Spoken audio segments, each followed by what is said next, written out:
தமிழகத்தின் தலையெழுத்தை விடுதலை சிறுத்தைகள் தீர்மானிக்கும் என விசிக தலைவர் திருமாவளவன் தெரிவித்துள்ளார். தருமபுரியில் நடைபெற்ற விசிக பொதுக்கூட்டத்தில் விசிக தலைவர் திருமாவளவன் உரையாற்றினார். அப்போது எம்ஜிஆர் ஜெயலலிதாவை ஒப்பீடு செய்வதற்கு எம்ஜிஆர் குறித்து கருத்து தெரிவித்ததாகவும், எம்ஜிஆர் ஜெயலலிதா மதிமுக பாமக விசிக கூட திமுகவை எதிர்த்துதான் பேசியிருக்கிறோம் எனவும், கடந்த 70 ஆண்டு காலமாக திமுக எதிர்ப்பு மட்டும்தான் பேசுகிறார்கள், இதைத்தான் நான் ஒப்பீடு செய்து பேசினேன் என்று எம்ஜிஆர் குறித்த தனது விமர்சனத்திற்கு விளக்கம் அளித்தார்.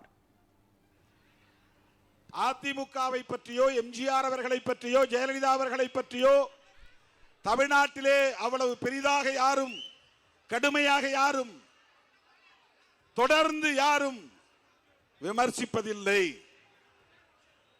அதற்கு என்ன காரணம்? ஆனால் கலைஞரை தொடக்க காலத்திலிருந்து அவர் மறைந்த பிறகும் இதுவரையில் தொடர்ந்து எதிர்த்து கொண்டே இருக்கிறார்கள். கருணாநிதி எதிர்ப்பு என்பதுதான் அவர்களின் முதன்மையான கோட்பாடாகவே இருக்கிறது என்று நான் நேற்றைய கூட்டத்தில் பேசினேன்.